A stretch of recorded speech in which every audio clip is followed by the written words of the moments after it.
Hello and welcome. I'm Kajal Singh, a healthcare leader here in our advisory practice at Guidehouse, and I'm thrilled to be joined by two incredible visionaries in the health and value-based care space, Dr. Purva Raval and Dr. Cynthia Powell. They both have graciously offered their time today to share their perspective on the notable shift that is being driven by the Centers for Medicare and Medicaid Services towards mandatory payment models like TEAM and ASN. Specifically, we're going to talk about how providers and CMS can work together to make these models successful. Purva and Cynthia, thank you so much for joining us.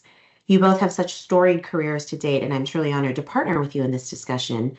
I know I learn so much from both of you every time we talk, so let's share some of that wisdom with our audience today. And I'll start by requesting you both to briefly introduce yourselves, including a bit about your career history and what you're most excited to discuss here today. Purva, we can start with you. Well, it's great to be here. Thank you for having me. I'm a psychologist by training, and I've been doing healthcare policy work mainly in the value-based payment space for about 20 years. Moved in and out of government, academia, and the private sector. I worked on the Affordable Care Act on the Hill, and then my last role in government was actually at the Innovation Center, where I was the chief strategy officer in the previous administration. Uh, um, I am currently a managing principal at Health Transformation Strategies and an advisor at the Duke Margolis Institute for Health Policy, where I continue to do work on Medicare reform and value-based payment work. I continue, there's a lot happening in the environment. We're going to talk about the shift to, the growing kind of movement to mandatory models, which I think many of us would have have been wanting to see for some time. But there's just so much happening in this space that I'm glad we're taking time to focus in on what I think is one of the kind of key movements that we've seen over the last couple of years. Great. And Cynthia? Hi, thank you for having me. I am an internist by background and started my career really in graduate medical education and primary care residency program, and slowly evolving into, as value-based care really came to the forefront in ACOs and how we could really have an impact not only as clinicians, but in our training programs. Joined Vanderbilt about 9 years ago and has since have been leading the Vanderbilt Health Affiliated Network, which is Vanderbilt's clinically affiliated network throughout Tennessee. Fantastic. Well, thank you again. Purva, let's start with you and talk about your experience and your time at CMS. And given your years in leadership there, can you help us understand what informs the agency's development of payment models and how provider feedback factors into model design? I'm curious your thoughts on that, and why have there been so many voluntary models so far, and what's driven the shift to mandatory? Yeah, many factors, as you know, Kajal, from like all of the work that you all do at Guidehouse across the healthcare industry. So many factors go into new models at CMS, but even when like commercial payers or others are thinking about value-based payment, there are different programs, and I'm sure Cynthia, you'll talk about this. There are a lot of different factors to consider given the complexity of the health system, but there are probably different sets of factors, and this matters for some of the mandatory discussion I think we'll have, that go into new models, and then what we also call follow-on models. Oftentimes, we have a second or a third generation model, as we have seen in the bundled payment space, for instance, which we can talk more about. And there are a lot of different perspectives that have to be taken into account before you introduce a significant payment and care delivery change into the system. And that's something that, when the Innovation Center moves forward on any kind of a model, even if it's happening in a handful of states, or if it's happening in Medicare, it's happening nationally across the country. And so when you think about the complexity, how it plays out from region to region, from practice to practice, from health system to health system, it can play out very differently. And so the agency has to be very mindful of what it is intending to do and how it will also keep track of and account for and respond to unintended consequences as well, because that happens when we're testing and trying new things. I think first and foremost, you have to identify the agency. When I was there, we wanted to identify a problem that you need CMMI authority, which is unique, to address. So what is the problem from a health outcome perspective that we need to change payment and care delivery for to address? So just like one concrete example of a mandatory model that was designed under the previous administration is continuing now is the increasing organ transplant access model, which aims to increase access to kidney transplants. And you look at the human factor here and then the interface between the providers and beneficiaries, we know that 13, on average, I think 13 Americans die every day while waiting for a kidney transplant. You've got 90,000 Americans on a kidney transplant waiting list, and many of them could wait 3 to 5 years or even longer before they're offered an organ. So that's the outcome that you're trying to change. And then you think about the payment levers and the care delivery infrastructure that needs to change to address that health outcome. So we're always thinking about how might beneficiaries be affected, and then very importantly, how are providers affected, and is this going to improve health outcomes and reduce costs? I think another consideration is how it aligns with policy priorities, which obviously shift from administration to administration.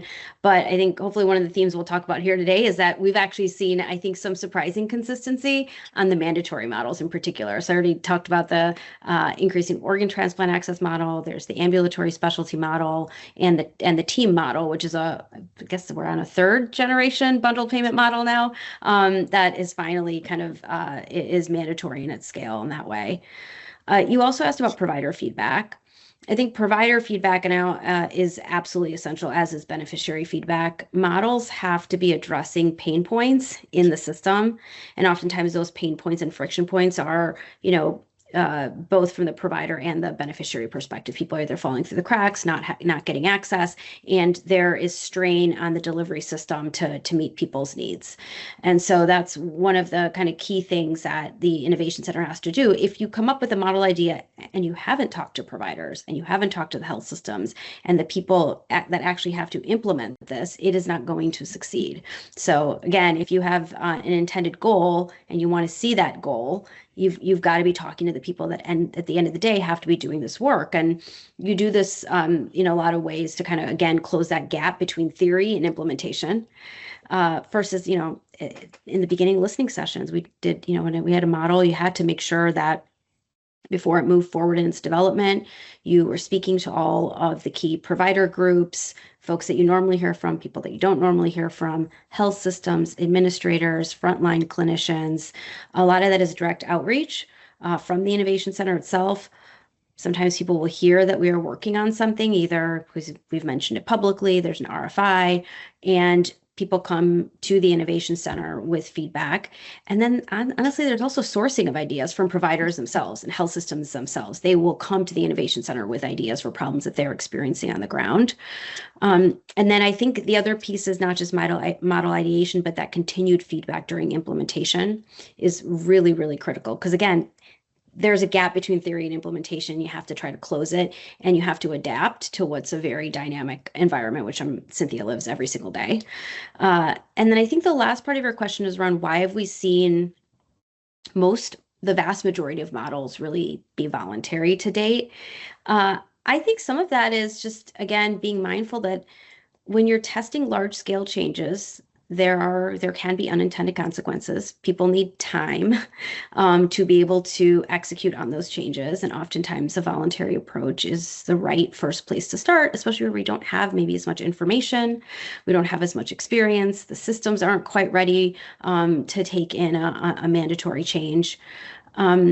There's also kind of cautionary tales. I think it was back in 2020, the radiation oncology model was announced, and that was a mandatory 90-day bundle for radiotherapy.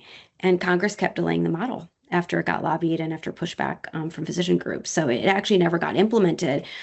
But having seen it firsthand, there is so much staff time, energy, and resources that go into designing and getting approval for a model. So you really don't want to get that close to the finish line and not be able to implement and test what was intended. So I think that's a lot of it. We need an evidence base to be able to say we want to move towards mandatory. And honestly, there are political pressures that weigh on the agency that you want to be very mindful of. And some of the places where we're able to move to mandatory, like you said, team, which is another one that the last administration started and this administration is continuing and implementing, are places where we've done a fair amount of testing. We think it's ready for mandatory, which gets us a little bit closer to be able to certify or scale something. In the case of The transplant model, for instance, there's a huge portfolio in the kidney space that CMS, so CMI has a lot of experience there, and we know there's small numbers. So in some places you want mandatory because you need a viable model test. These are tests, we have to evaluate them, and so you need a certain level of participation as well.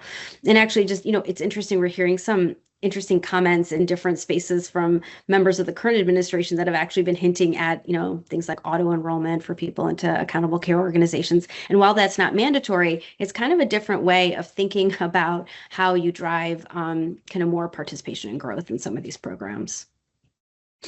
Yes, so much of insight there. And I'm particularly drawn to your comments around unintended consequences, right? And I think that has been such an understudied way. And I want to highlight, I think that there have been very positive unintended consequences in parallel with some of the challenges. So pivoting a little bit, Cynthia, to you as a leader at Vanderbilt, I know I've had the honor of learning so much from you and just how many priorities are on your plate at any given point in time, and how you're continuing to manage those multiple priorities with seemingly fewer and fewer resources. And so in that light, can you share what some of the challenges are that the Vanderbilt network has faced in shifting to mandatory models, and potentially foreshadow a little bit of what some of the challenges you think are coming down the pathway for you? Sure. So the Vanderbilt Health Affiliated Network, it is broad, right? It goes across the state of Tennessee. And so you see a wide swath in hospital systems, those that are more rural based, and then you have a Vanderbilt, which is an academic medical center in an urban setting. And so when you are trying to support the clinicians as well as the healthcare systems that are in the network, you have to be really mindful to meet them where they are. And that's been our consistent approach, not only in how we engage with practices in healthcare systems, but how we partner with them to support the patients that live in their community. Because you have to take into fact what resources they already have available, how can we best leverage existing community resources in partnership, how can we leverage faith-based groups, churches, et cetera, into the entire model when we're trying to reach those patients. From a healthcare system, what I see in some of the any aspect of value-based care or the mandatory models, I think if there's one common area which can be a challenge is in the resourcing when it comes to IT and analytics and how much investments they have. What kind of EMR system do they have? How well does it integrate? How can they measure their performance? And that tends to be a recurring theme. We want to do good work, we just don't know how to measure it, or we don't have the right way in which to integrate analytics into our system so that we even know where the opportunities are. And that's been a major focus for us in our network as we strive to provide that basis for the value-based lives that we manage. But for our system, we have well over 100 different EMRs, none of which really connect to each other. So it can be very much a challenge depending on where you are in that setting. I've not yet run across a clinician or a healthcare system that does not want to do their very best for their patients and their community, flat out. It's how can we help support them in a scalable and economic infrastructure that allows them to participate in any aspect of value-based care, whether it's mandatory models or just an ACO agreement, that they can do it successfully. And every time we have a clinical meeting, every time we can show them data or we can show them their outcomes, or now we're finalizing our reporting for last year's Medicare ACOs, they get really excited when you can show them they did great work for last year. And these percentages of quality metrics, they reflect the patients that they touch. So I see that as that kind of a limitation. And then in some of our rural areas, they can be really challenged in just the physician workforce, access to specialists. And so we really try to support them either through using telehealth that will bring us to scale clinical programs, or using something called e-consults that may allow them to get access into specialists at Vanderbilt if they don't have those resources. So exciting times, but I still think a lot of systems have struggled post-pandemic to kind of get back on an even footing. depending of where they were. Depends on how Yeah, big the impact was. 100%. And I love what you said that, and it holds true in my work across the industry too. Physicians want to do their best for their patients. Clinicians want to do their best for their patients, right? And particularly since as you alluded to, since COVID, right? The resources, the challenges, they've just compounded. They've continued to compound, right? So this is it. We're going through a dramatic shift, and we're going to continue to shift, right? Until the system comes to some kind of equilibrium where we are getting the outcomes that we're hoping for. So, following up on that, from as your role as a clinical leader, what best practices have you found that are the most successful in aligning your workforce to really not just keep them aligned to get to matching and achieving the goals, but also to keep them motivated and to keep them going in today's environment? I think transparency with information. I think for us as a network, what we have strived to do is try to just be a convener, if you will, right? How do you help practices and systems feel like they're not alone on this journey? And that's a value that we can bring collectively as a network.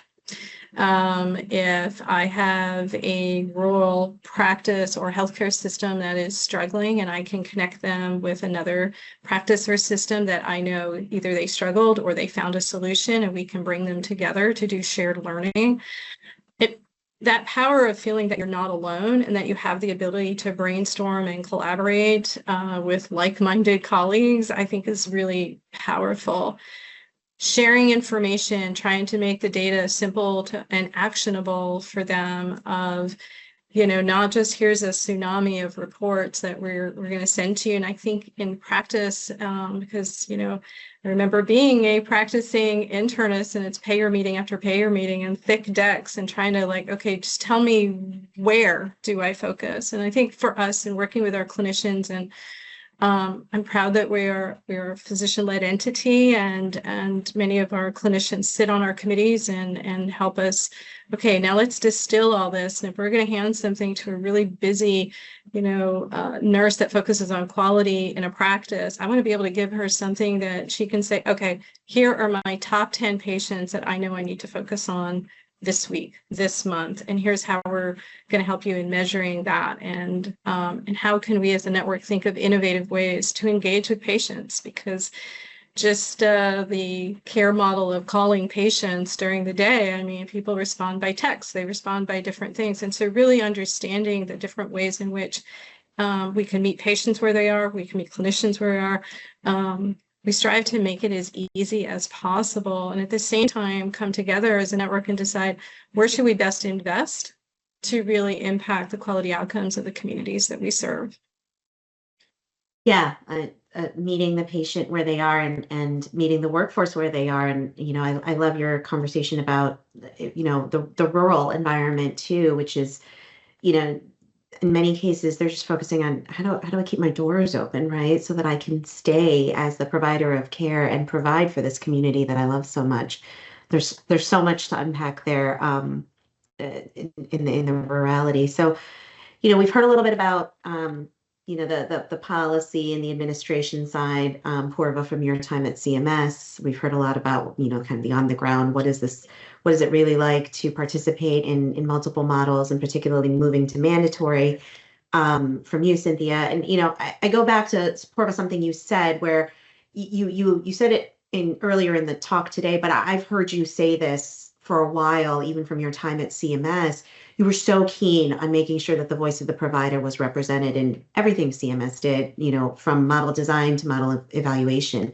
And of course, now, Cynthia, as you being a provider, you're deep in the participation world every day. So I guess a question for you both is, what are your thoughts on how providers in CMS can and should work together specifically to deploy mandatory models, not only to do it effectively, but to do it at scale, and then to create that continuous improvement so that we can be putting those motivating metrics in front of the providers so they're intrinsically just, wanting to participate. And Purva, maybe we'll start with you on this question. Cynthia, you mentioned transparency, but in a different context, but that word stuck out to me because I think, one, these models are often very complex.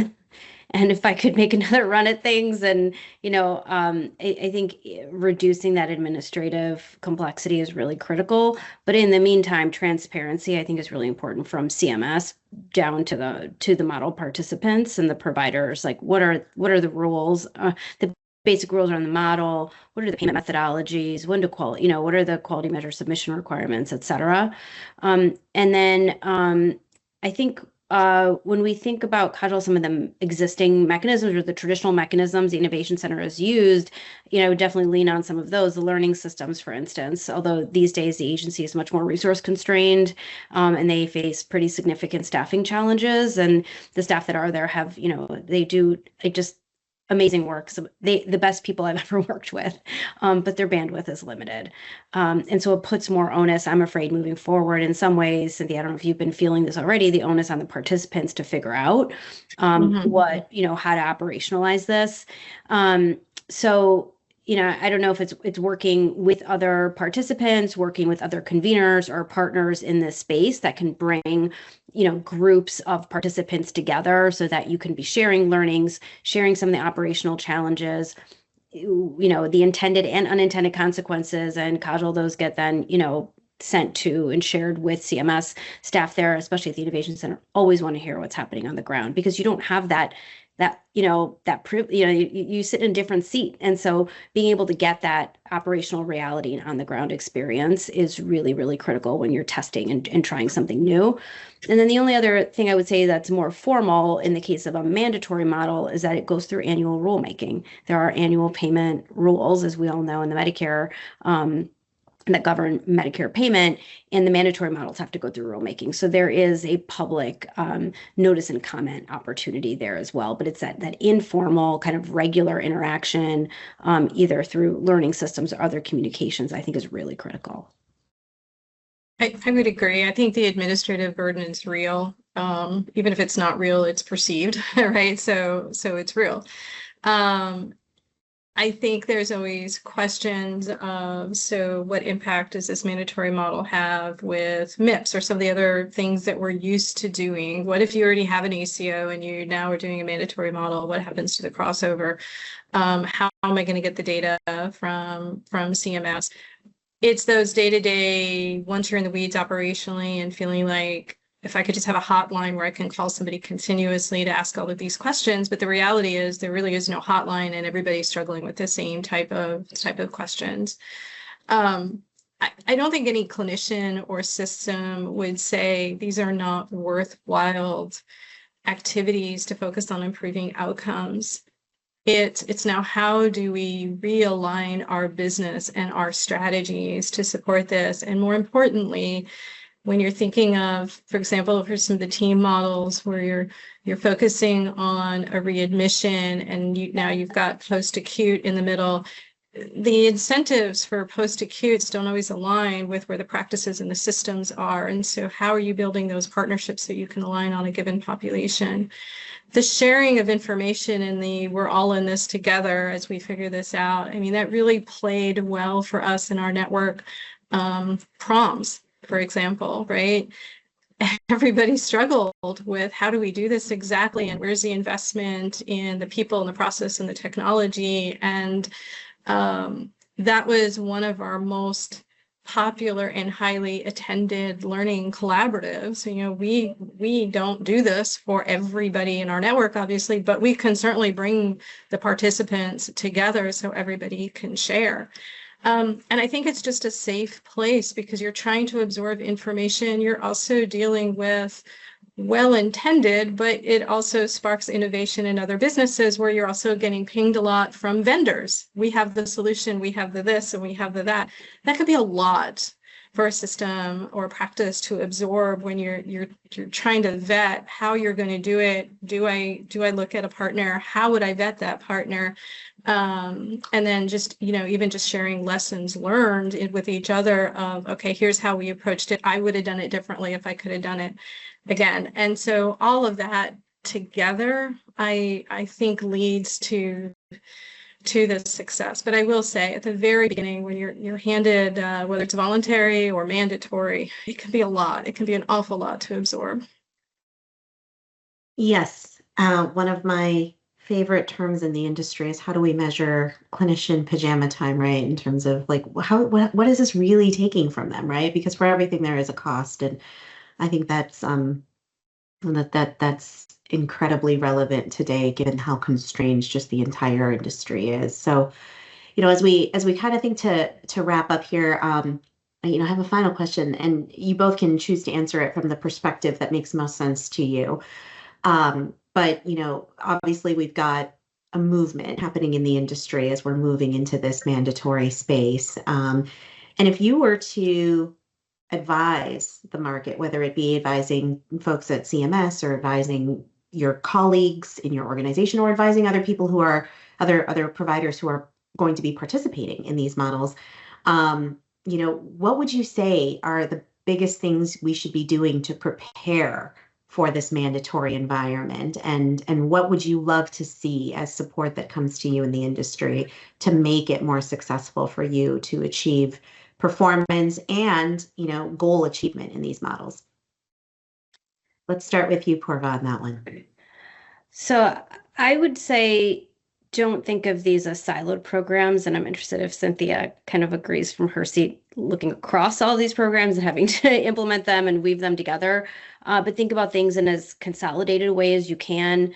There's real potential about application to other programs and other payers. Some of the work that we did when I was at the CMS Innovation Center was actually looking at what we think of as spillover, right? The spillover effects of being in one program on operations. And we actually, at that time, had worked with an external entity to conduct about 150 interviews with providers, payers, MSOs, sort of think about them as really first movers, and academic experts to look at what are the drivers. Like, is there a theory or a way that spillover actually occurs once a model is out there, whether it's voluntary or mandatory? And what actually emerged was a theory of spillover that, once you announce a model, you're actually starting to see changes in provider operations. So infrastructure is changing. Like Cynthia, you talked about, information technology and IT infrastructure, data infrastructure. You start to see care delivery approaches changing. And then once those delivery system changes are occurring, you actually see impacts on patients that are not directly in a model. So not just the Medicare fee-for-service beneficiaries attributed to a model, but others that are adjacent to that model are being served by a practice or health system. And you start to see some of those changes actually even on spending, quality, patient experience. And then finally, you start to see broader adoption of those programs or lookalike programs, similar programs, or elements of these models among other payers. And so we think about that, and that's sort of a theory of how this is happening. Then I think from an implementation perspective on the ground, you can say, well, if this is how the system is changing and spillover is occurring, I want to amplify that so that when I am making that upfront investment in changing my IT infrastructure, building a new team, investing in care delivery and transitions, I can amplify that effect and capture some of that ROI across other payers and other patient populations as well. No, I agree. It's taking that system lens and for us here in the pop health area, it's an exercise that I call mapping. We look at all the quality metrics across all our value-based contracts and where do we have the drivers, and you see themes, right? So if you're looking at any of those models, there is a spillover effect. So you're not really investing in IT and analytics for every single model. You're looking at where the foundational systematic changes that need to occur, that you can support clinician behaviors, that you can support your patients. Yeah, the focus may be on the Medicare or CMS mandatory models initially, but as you build them through the lens of scalability and impact, it's one investment, but that can cross your entire value-based care portfolio. Today I was just sitting with people and looking at the CMS access model compared to our ACO, compared to a couple of other things. And it's like you take the names away, the drivers all align, and then you get really efficient in that population. I've never yet met a clinician that really changes their behavior based on the payer. They change their behavior on what drives the best quality outcomes and what's best for their patients. And so if you build your model that way, you can plug in any payer over time. But you have to take that systematic, scalable approach and really try to standardize how you view population health management. And I'm not saying the mandatory models don't require work, they do. But it's best not to view them as, I'm just going to do this for this one mandatory model, and now I'm going to have another team somewhere else in my system build something for now this other mandatory model, because that's where you're going to start to get the redundancy, the inability to scale. And I think from an economic perspective, you're going to find it very challenging overall. Yes, yes. I love the concept of economies of scale, but at the end of the day, all focused on what are we going to build regardless of who's paying us. That's going to ultimately lead to better care delivery. So it is such an honor to have heard perspective from both of you, and obviously also to just see the impact that you both are having in the market and the industry. So thank you for sharing your wisdom with us today. And I know we feel very privileged at Guidehouse that we can sit kind of at that intersection to understand what's happening, on the ground, and how can, the policies, the strategies, the implementation efforts that come out of federal action really help improve and continue to support what's happening on the ground in communities all across America. So thank you both again for your time today. It's been a pleasure. Thank you. Thank you.